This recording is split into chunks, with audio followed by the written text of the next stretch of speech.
You're disgracing the medal." That shout cut through the stale air of the courtroom louder than the hum of flickering fluorescent lights and the faint smell of old coffee. Name's Harlan Becker. 68, a retired mechanic, and as my fingers brushed the worn edges of my service medal, couldn't help but wonder, ever been judged before a word left your mouth? The aroma of freshly brewed coffee mingled with the crisp November air as Harlan Becker stepped out of Maggie's diner, his weathered medal glinting faintly beneath his coat. The morning sun peeked over the rooftops of Gettysburg, casting a soft amber glow onto the worn cobblestones of Main Street. The town stirred gently as if in no rush to greet the day. From the diner's window, Maggie watched Harlan with quiet affection, her breath leaving a faint fog on the glass. Her words from earlier seemed to linger in the chilly air, urging him once more. "Harlan folks forget heroes if they don't see them join the parade this year. Won't you?" Harlan adjusted the collar of his coat, the frayed edges rough beneath his fingers. He could feel the weight of the metal pinned beneath the fabric, its significance far heavier than its tarnished metal. He took slow, measured steps down Main Street, his boots striking the pavement with a steady rhythm. The flags lining the street whispered in the breeze, their red, white, and blue vibrant against the soft gray of the morning sky. Maggie's diner behind him now filled the air with familiar scents, sizzling bacon, the sweetness of maple syrup warming on griddles, and the deep, comforting aroma of dark coffee. The soft clatter of plates and silverware mingled with the low murmur of conversations as regulars settled into their booths. Harlan had left his usual generous tip at the counter folded neatly beneath his coffee cup, despite Maggie's protests that it wasn't necessary. That was just his way. A young mother struggled at the door of the post office with a stroller and an armful of parcels.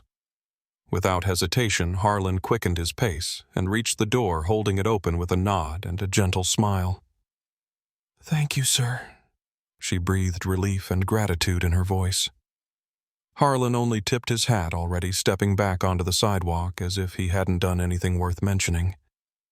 He paused briefly at the corner where Maggie's husband's old barber shop once stood, now an antique store filled with trinkets and faded postcards. The sight stirred a pang of nostalgia. A neighbor passed by, pulling a wool cap snug over his ears. "Cold one today. Huh? Harlan?" The man called, his voice good-natured. Harlan offered a small smile. "Sure is, Tom. Sure is." As he neared the courthouse, the imposing structure of brick and stone seemed to loom larger against the pale sky. The wooden double doors, dark with age, bore the marks of time and countless hands that had passed through. A gentle breeze rustled fallen leaves along the steps, the dry scrape mingling with the faint hum of life within the building. Harlan's eyes fell on the jury summons pinned beside the entrance. The official notice, slightly curled at the edges, bore his name in stark, formal print. He stared at it for a long moment, the past mingling with the present. Pride, duty, apprehension all tangled in his chest as he stood rooted to the spot. From within the courthouse, the muffled sounds of daily proceedings drifted out, the low cadence of a clerk reading names, the creak of benches, the occasional cough or shuffle of feet. Harlan breathed deeply, the chill of the air filling his lungs, grounding him. The morning light caught his profile, highlighting the lined face of a man who had seen more than he ever spoke of. His gaze remained fixed on the courthouse door, as if searching for answers only he could see. The flag atop the building flapped crisply, the metallic clink of its halyard punctuating the silence between passing cars and distant church bells marking the hour.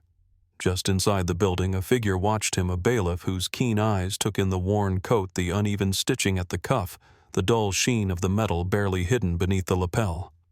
The man's expression tightened suspicion, sharpening his gaze as he tracked Harlan's steady approach, the quiet hero unaware of the scrutiny that awaited him. "Jury duty at your age must be some mistake," the bailiff muttered as Harlan handed over his summons at the courthouse desk. Jason Murtaugh barely concealed his disdain, his words hanging in the still air of the lobby. His fingers, thick and impatient, smoothed the paper as if expecting it to dissolve under his touch. Harlan Becker, with the quiet patience of a man who had weathered greater storms, stood steady, the crumpled summons firm in his grasp. His eyes gray as the morning fog met Jason's for the briefest second, not in defiance, but in that calm endurance that often unsettled those quick to judge. The courthouse, a relic of Gettysburg's long memory, greeted the morning with the faint scent of old polish and the sharper tang of burnt coffee wafting from a pot abandoned on the clerk's side table. The floors gleamed despite their age, and the walls paneled in dark wood bore the scratches and dents of generations of civic duty. Outside, the November wind rattled the flagpoles, their snapping fabric punctuating the quiet inside like distant musket fire. Jason shifted his weight, the keys at his belt, jangling with every restless move, filling the silence with their metallic chatter. Just beyond the desk, Tommy Gutierrez worked the mop across the tiled floor, the rhythmic swish a comforting counterpoint to Jason's fidgeting. Tommy's face brightened as he caught sight of Harlan. "Good to see you, Mr. Becker," he said, voice low, as if offering an unseen salute. The mop paused in its path, water glistening in its wake under the lobby's soft light. Harlan's reply was a slight nod and a kind smile, the kind that spoke volumes where words would only clutter the air. Jason didn't notice. His attention was fixed on the contrast between Harlan's steady demeanor and the frayed cuffs of his coat, the dull gleam of the metal pinned beneath. There was a sneer curling at the corner of his mouth, one he barely suppressed. Living in the past, he muttered to himself loud enough for the air to catch, but not so loud as to invite comment. The paper in his hands crinkled slightly as he added it to the day's pile, a careless gesture meant to diminish though it left no mark on the man before him. Harlan stepped aside, pausing to thank the young clerk who handed him his juror badge. Her nervous fingers brushed his as she passed it over, and he offered a reassuring smile that seemed to ease her tension.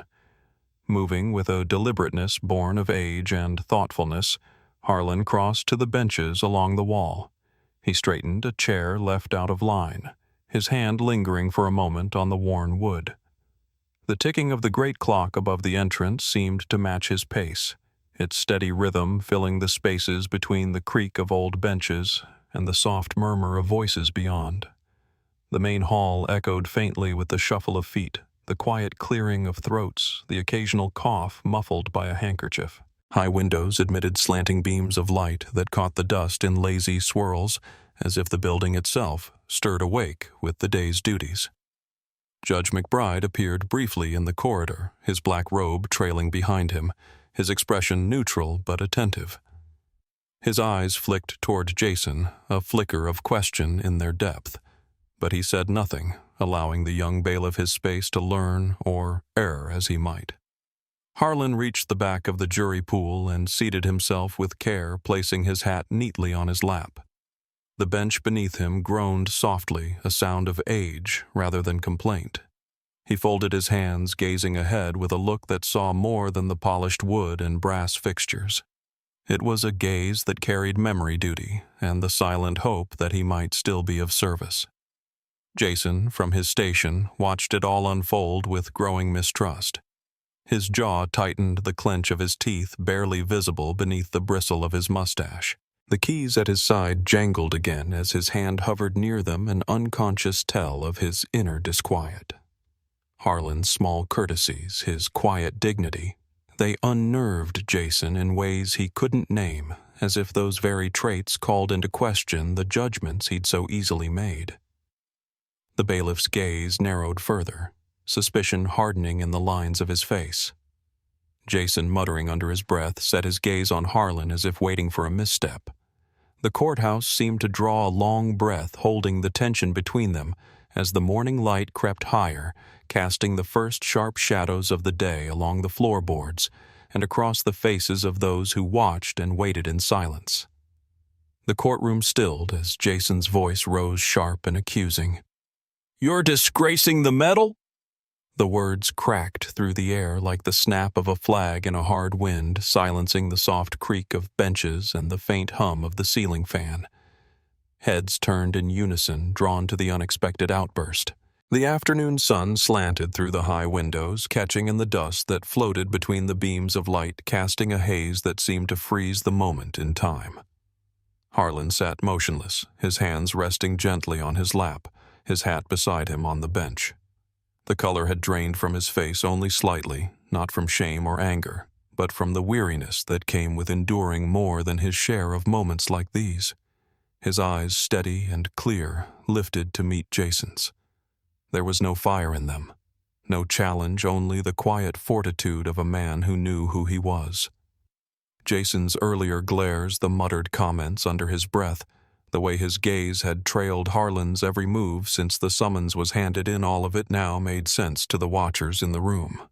The resentment had been building, thinly veiled behind forced professionalism. But now the mask had slipped and Jason stood exposed. Breath quickened, fists clenched at his sides as if he himself didn't quite understand how it had come to this. For a long beat, the room held its breath. Then Harlan's voice, steady though soft, rose to meet the tension. 36th Infantry Echo Company, 3rd Battalion. He said, the cadence of the code as familiar as his own name, each word falling into place like steps on solid ground. His gaze did not waver, nor did his voice falter. The words filled the space between them, simple and unadorned, carrying the weight of service that needed no defense. A hush spread through the room, thicker than before, as the meaning settled on those present. The shifting of feet ceased, the whispered murmurs died away. Even the fan above seemed to hum quieter, as if acknowledging the gravity of what had been spoken. Jason's face, red with heat and embarrassment, turned away for a moment, eyes fixed on some point beyond the window, as though the landscape might offer escape from the shame curling in his gut. Tommy stepped forward from his post, near the side wall, his mop abandoned. His voice trembled at first, but grew stronger as he spoke. This man, he began glancing around the room, as if to compel their attention not just to his words, but to the truth within them. He helped my family when no one else would. Brought food when my father lost his job, helped fix the porch after that bad storm, and never asked for a thing in return. Never wanted thanks. His voice caught emotion thick in his throat. And he never once made us feel less than neighbors. The judge watched his gaze steady beneath his heavy brows, weighing the moment with a care that had served him well through the years. He tapped the side of his chair gently with one finger, a silent rhythm that seemed to mark the time it took for understanding to seep into the corners of the room. The light shifted as the sun dipped lower shadows stretching across the floorboards, drawing lines between those who spoke and those who listened. The chime of the distant clock tower marked the hour, a soft reminder of the world continuing beyond these walls. Jason's shoulders dropped, the anger giving way to something far heavier, the sinking realization of his own error. The flush on his face deepened, no longer fueled by indignation, but by the sting of regret. His mouth opened slightly as if to speak, but no words came. Judge McBride straightened in his seat, his voice carrying over the room, firm but calm. "We'll take a brief recess," he announced, his tone leaving no room for debate. His eyes met Jason's and held there. "Mr. Murtaugh, remain behind if you please."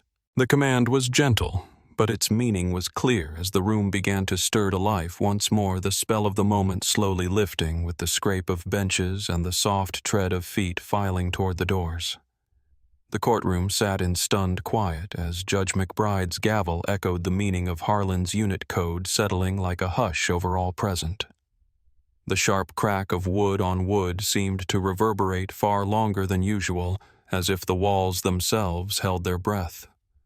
Dust swirled lazily in the dimming light, and the high windows framed the late afternoon sky, now tinged with gold. Outside, the flags hung limp in the cooling breeze, their bright colors dulled by shadow. Within the room, no one dared break the silence, not yet. Jason Murtaugh stood near the bailiff's desk, his keys unusually still at his side. the usual jangling absent in the thick air of the moment. His mind replayed the scene in painful clarity, his own voice too loud and too harsh echoing off the walls. "You're disgracing the medal." The words, so self-assured when they left his mouth, now sounded ugly, foreign, and small. He saw Harlan's steady gaze, heard again the soft firmness of the unit code spoken without pride or resentment, and felt the weight of shame settle heavy on his chest. Tommy Gutierrez lingered near the doorway, his mop forgotten. His defense of Harlan still seemed to ripple through the room, the sincerity of his words filling the quiet where judgment had once tried to take root. He watched Jason with a look not of reproach, but of expectation, as if waiting for the younger man to see what had been plain all along. Judge McBride leaned slightly forward, his lined face thoughtful beneath the soft glow of the afternoon light. "Mr. Murtaugh," he said quietly as the last of the jurors and spectators filed out, their footsteps soft against the worn floorboards. "A word." His voice was calm, inviting reflection rather than demanding explanation. Jason approached his boots, feeling suddenly too heavy, his breath tight in his throat. The judge waited until they stood face to face, his tone still, even his gaze steady. "Pride's a heavy thing, son," he began. "Hard to carry, harder to put down. But sometimes laying it down is the only way a man grows." Jason swallowed his throat dry. He nodded once, unable yet to speak. The judge offered a small, understanding smile, one that said he'd seen men wrestle this fight before. "Consider what humility might teach you today," he added, before turning back to gather his notes, leaving Jason standing in the quiet that followed.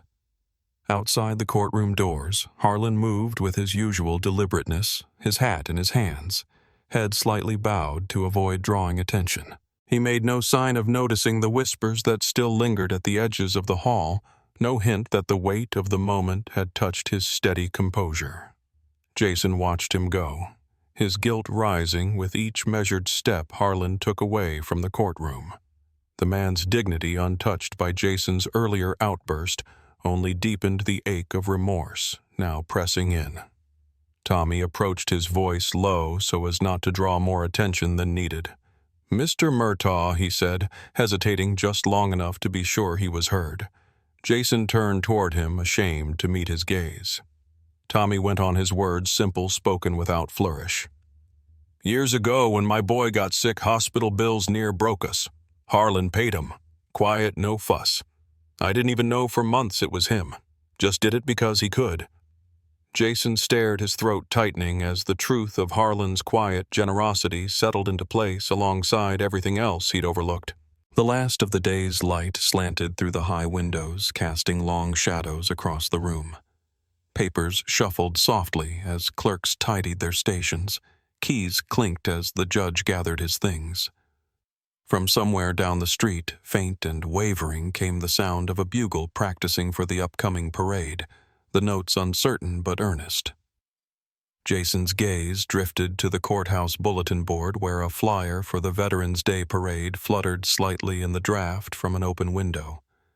His eyes lingered on it, the idea forming slowly the first step toward righting what had been so deeply wrong. Jason stood outside Maggie's diner at dawn, his breath misting in the cold air, rehearsing an apology he wasn't sure how to give. The early light bathed Main Street in a soft pink hue, the storefronts still sleepy under the awakening sky. Jason shifted his weight from foot to foot, his hands stuffed into his coat pockets, fingers fidgeting with a frayed seam.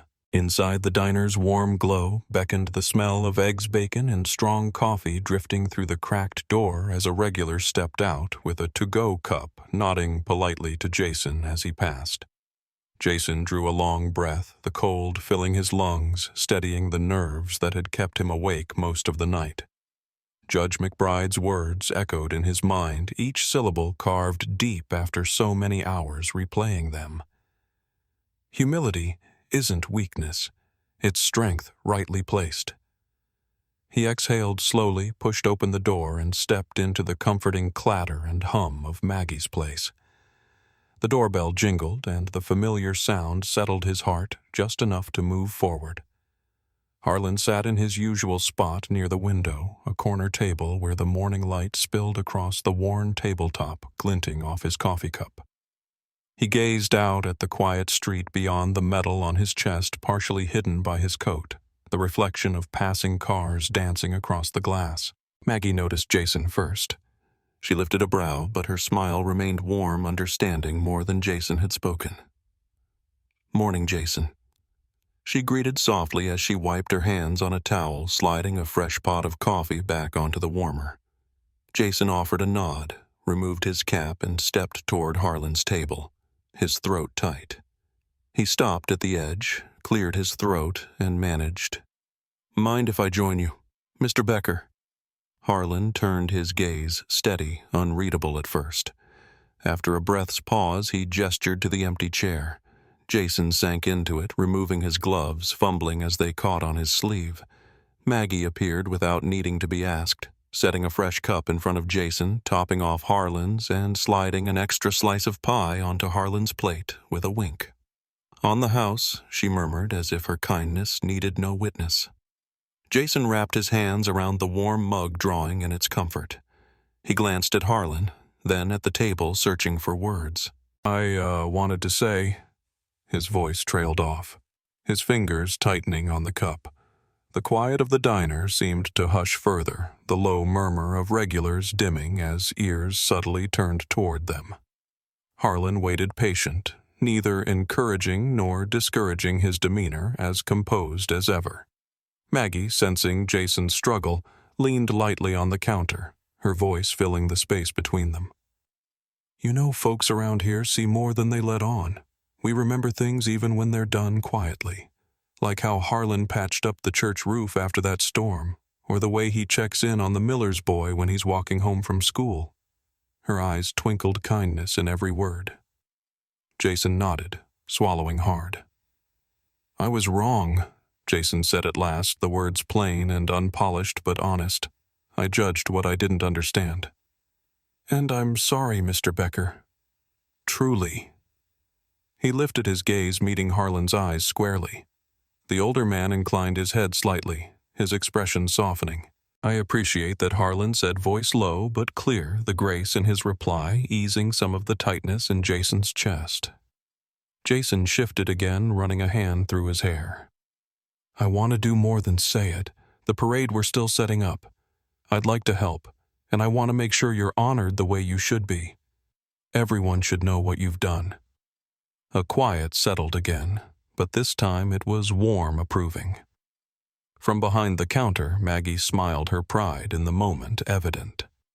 Jason's words carried through the diner, and heads nodded almost imperceptibly, the town's quiet consensus forming without the need for a single spoken word.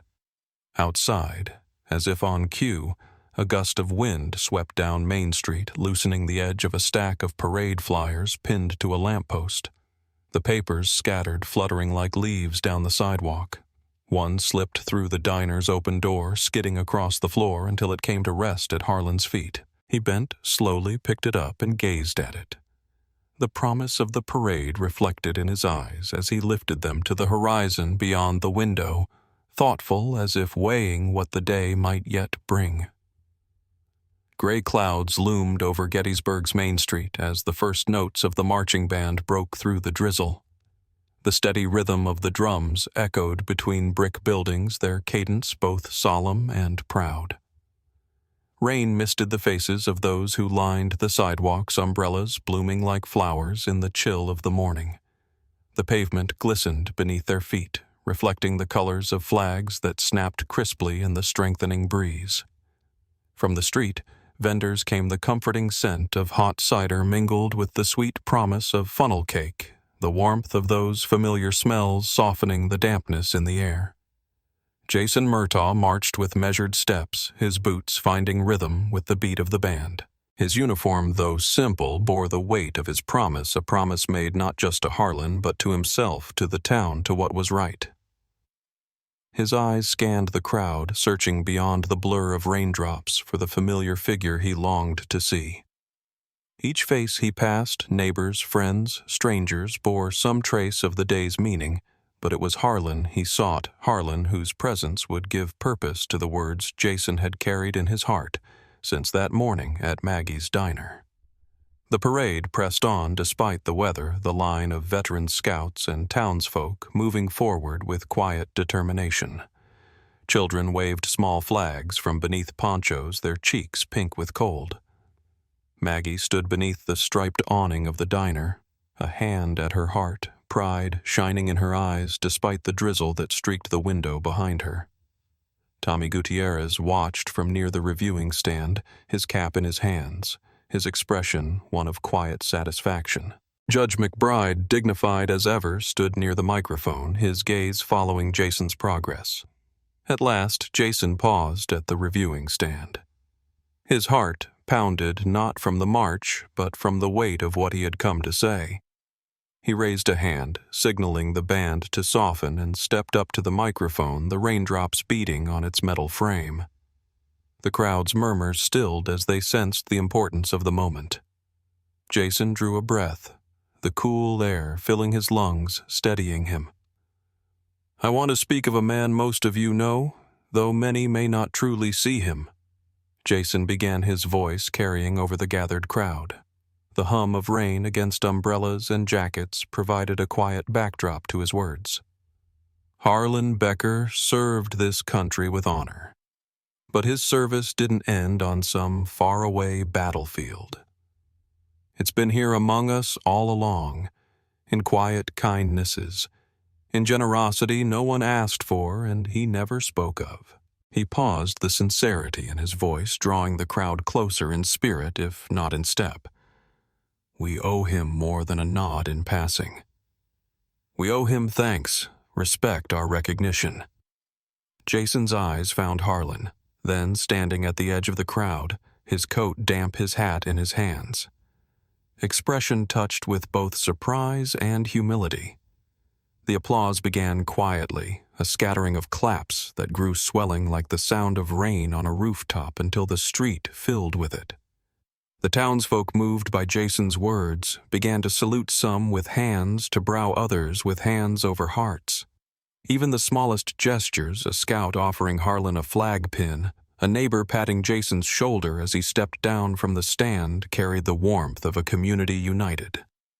Jason lifted a small, carefully folded commemorative flag from the stand, its fabric damp but its meaning unclouded. He stepped toward Harlan, holding it out with both hands. "On behalf of Gettysburg, sir," he said, his voice thick with emotion, "we thank you." Harlan hesitated only a moment before accepting it, the weight of the gesture heavier than the cloth itself. Cheers rose around them, filling the street with a sound brighter than the gray day. As the rain slowed, the clouds broke apart and a rainbow arced gently over the town, its colors reflected in the wet pavement at their feet. Jason extended his hand, and Harlan took it, their handshake firm, a signal that what had divided them had been left behind in the passing storm.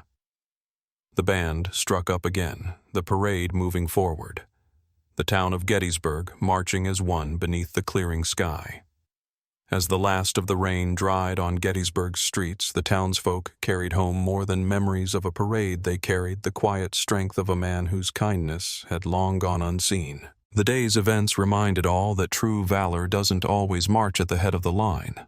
Sometimes it waits humbly at the edge, offering its hand when no one's looking. Like a lamp left burning in a window, small acts of goodness can guide us through our darkest hours. Perhaps today we can each pause to notice the quiet heroes among us, and in doing so become a little more like them.